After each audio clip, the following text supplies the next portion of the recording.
Fáilte isteach go Suantraí Íosa, where we're looking at the readings for tomorrow, the Feast of the Holy Family. Today, of course, is the Feast of St. Thomas of Becket. The Holy Family would normally be on the Sunday after Christmas, but this year the solemnity of Mary, the Mother of God, falls on that day. The family is seen as the model for all life and how we relate to one another, that we should recognize the talents and the gifts of people and treat them with the utmost respect, as Mary and Joseph treated one another as they together engaged in the joint project of looking after Jesus and rearing him well. The first reading tomorrow is taken from the book of Ecclesiasticus, speaking about parents and honoring our parents.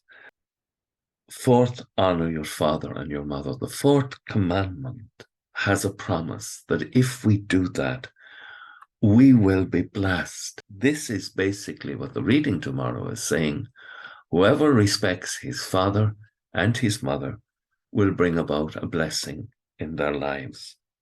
And the psalm tomorrow, 128, "O blessed are those who fear the Lord and walk in his ways."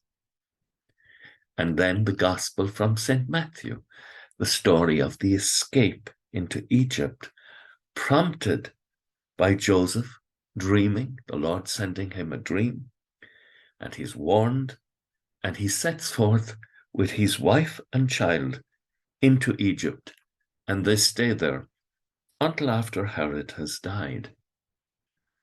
When they return, realizing that Herod's family is still in power, they decide to move not back to Bethlehem, but to an obscure town that is not even mentioned in the Old Testament, the town of Nazareth in Galilee.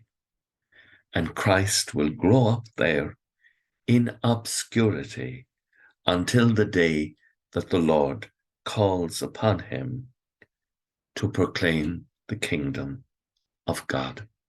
We are called too to be proclaimers of the kingdom of God. We are part of families and communities, religious and otherwise.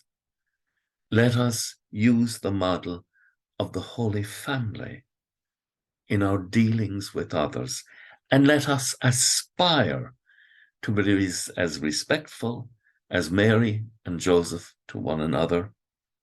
With thoughts such as these, let us go to our beds, and let us pray that we shall indeed awaken in the morning with the praise of God on our hearts and on our lips. Agus gomana dia ilakotach shiv, ahar mak agus spirit neamh. Amen. Slán go fóill. Bye for now.